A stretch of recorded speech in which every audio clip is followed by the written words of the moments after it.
I swear I'm not crazy, but that night remains vivid in my mind. I've only talked about it a few times in my life because it's just too weird and terrifying. It was back in the summer of 1967 and I was 15. I spent 2 weeks at this popular summer camp for troubled teens. I'm reminiscing about it now, and I can still feel the fear.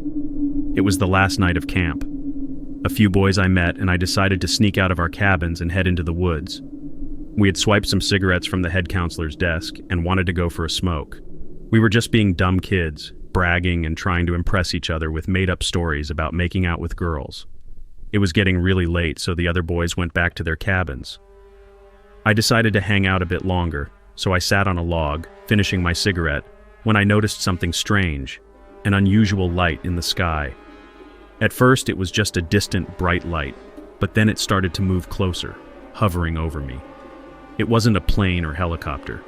It was silent and steady, unlike anything I'd ever seen. The light seemed to be following me.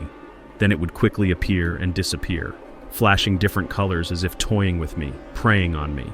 That's when I panicked. I ran as fast as I could back to my cabin, the light following me the whole way. By the time I got back, I was exhausted and thought maybe I was just imagining things. I fell asleep almost immediately.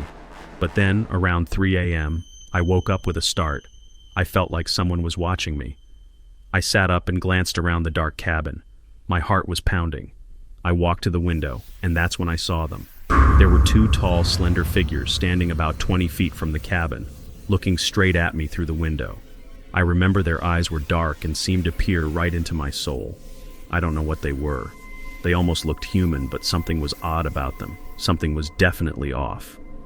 I froze, unable to move or make a sound. One of the boys in the cabin stirred in his sleep and made a noise. I glanced at him, and when I looked back at the window, the 2 figures were gone. I must have fainted because the next thing I remember, it was morning, and I was still in my clothes from the night before. My bunkmates were shaking me, telling me it was time for breakfast. I couldn't get out of that place fast enough. When my parents came to pick me up, I practically ran to the car.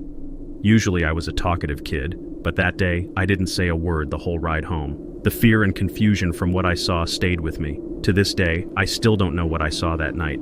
People will think I'm crazy for sure, but I know what I saw. It was real, and it was terrifying. Years later, I happened to read an article about strange phenomena and disappearances at that very camp over the years.